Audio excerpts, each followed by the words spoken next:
So hello guys, मैं ना आपको एक चीज़ बताती हूँ। अभी मेरे पास एक बुकिंग आई थी 2:30 बजे की।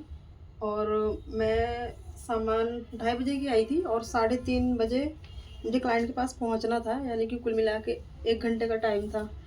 तो मैं नीचे आई, मैं छत पे बैठी हुई थी। फटाफट मैंने पैकेजिंग वगैरह की।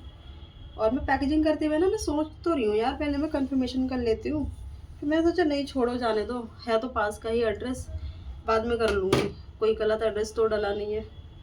भाई जब मैंने आधे घंटे सारी चीज़ें ढूंढ ढांड के फटाफट फटाफट पैकेजिंग की, खुद बस रेडी होना रह गया था मेरा, मतलब सिर्फ ड्रेस वेयर करनी रह गई थी। मैंने मैम को कॉल किया, फिर उनका जब एड्रेस कंफर्म करने लगी ना, उन्होंने हाँ हाँ बोला सारी चीज़। फिर जब उनका मेन एड्रेस था उसको मैं कह रही, हाँ आप ये जगह जानते हो जहाँ पर मैं ये रहती हूँ? मैंने कि नहीं मैम, मैं उस जगह को तो नहीं जानती।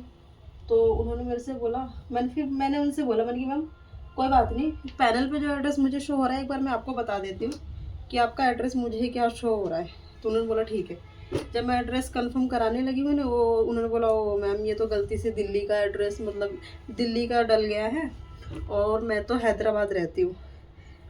तो फिर भाई मैं तो बस, कोई बात नहीं, अब मेरा टाइम भी गया सब कुछ। अभी तो फ़िलहाल मैं तैयार हो रही हूँ क्योंकि मेरी 4:30 बजे की दूसरी बुकिंग है, वो तो कैंसिल हो गई। लेकिन देखो ना, आप इतना ज़्यादा टाइम वेस्ट हुआ। और मैं बस मेन चीज़ इतना कहना चाहती हूँ ना कंपनी से, कि जो वो हमें बोलते हैं कि आप कोई बात नहीं, अगर क्लाइंट की बुकिंग आ गई है तो वो चाहे कॉल रिसीव करे या ना करे, आपको जाना ही है। तो भाई ये चीज़ बताओ ना, आपको कैसे चले जाए? आप बताओ, अगर मैं सपोज़ उस एड्रेस पे चली भी जाती, मैं कहाँ जाती? कौन से हैदराबाद जाती? और उस एड्रेस पे वो रहती थी, उन्होंने ऐसा बोला।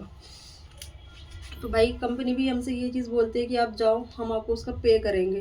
तो बात पे की नहीं है भाई, अपनी सेफ्टी से बढ़कर नहीं है पैसा।